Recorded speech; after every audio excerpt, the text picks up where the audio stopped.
Okay, guys, welcome to Luke Talks About the Colts offseason briefly because, well, I've avoided this team like the plague because this team's coming back soon and this team's been balling, so I've had a lot of fun and I've enjoyed what I've watched in sports. Heck, IU football is great. Purdue basketball is starting to play good again after a low rough patch, so everything's really good and I like to be positive.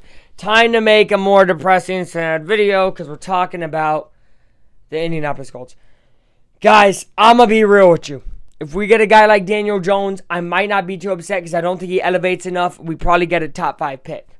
If you get a guy like Darnold with these weapons, you probably get a team that's 9-8 or 10-7 and is picking maybe 18th to 15th again. And you basically have to continue the cycle, and then you have to choose if you want to pay Darnold or not. I hate this QB combo thing. Look, do I truly believe AR is going to make that jump? No, I don't. I was actually one of his biggest defenders last year. I do not believe he makes that jump this year. I'm going to go on record and say it. Okay? And the biggest reason is because he's not healthy. Okay? But with him not being healthy, I think whoever we get as a backup should be okay, serviceable, but we got to lose. It sounds wild to hear me, the guy who believes that really tanking's bad. I think it's bad for culture, bad for everything. I really do. I think you do one of two things.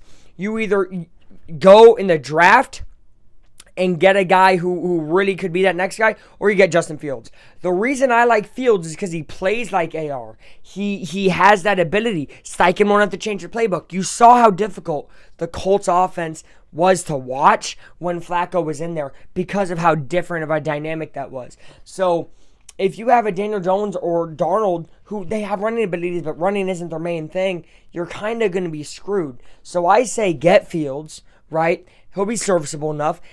Maybe get 5-6 wins, pick in the top 8. There's probably going to be good quarterbacks there. I'm not a full believer in Arch yet. Everybody's saying Archman. We haven't even seen the dude play. All right, Indiana fans, I get it. We love Peyton. Arch has not proven anything yet. He played like 3 games, y'all. Lenoris Sellers might be better. You never know. There's so many quarterbacks that are going to come out next year that are going to be very good. We don't even know the names of maybe. That's how crazy the college football season is and what's going to happen there. So I think the Colts should sit and wait on free agency for quarterback. But that's not the only offseason issue. You need cornerbacks. You need safeties. You need a tight end, right? If Ballard is not aggressive this year, which he claimed that he would be, pull the plug with him before the dang season starts. It is so aggravating to watch a team or a guy keep saying, because it's really just him. He's really my whole gripe, although I'm not really happy with Irsay either. I've said this before. Keep saying, it's hard to get him over here. It's hard to get him over here.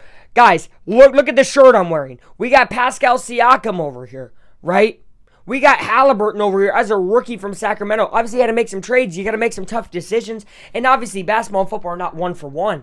But my goodness, to act like people don't want to play in Indiana. No, people don't want to play for you, Ballard, because you make decisions that make it harder to get even in the playoffs.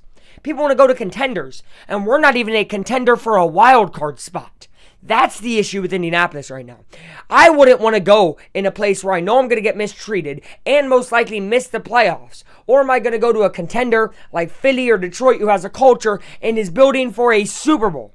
Because remember, legacies are on the line out here, and people want Super Bowl rings. People want chances at MVPs. People want chances to be seen on TV. And truthfully, as mad as I was last year we didn't get any primetime games, we don't deserve any. We are an terrible organization. I keep saying we. What I mean is, the Colts represent us here in Indiana, okay? They at least should. I think this team does a great job, right? They play physical. They play tough. They're going to win. They play offensive.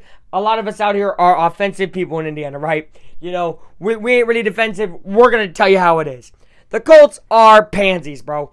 Honestly, a lot of them just don't really represent Indianapolis or the greater state. So to me, if you don't do that, why would people want to come? There's no culture getting built. There's nothing going on that makes me say, the Colts are going to be great next year. Right now, my season prediction is 4 wins. That's with the AR starting. I believe that this team is immensely talented, but they do not have the coaching, GM, or owner to do anything with it. Right now, the Colts are a glorified Chicago Bears of the AFC, and they have been for the last few years. So if you wonder what they got to do in the offseason, I told you. They got to build in free agency and actually spend money and make the tough trades. If they don't do that, then I'll be honest, don't even watch the team. I'll watch them because I'm an idiot. But I'm telling you right now, do not support this team monetarily until they make a decision to do something smart. Thank you for watching. Ranting Angry Affleck is out of here.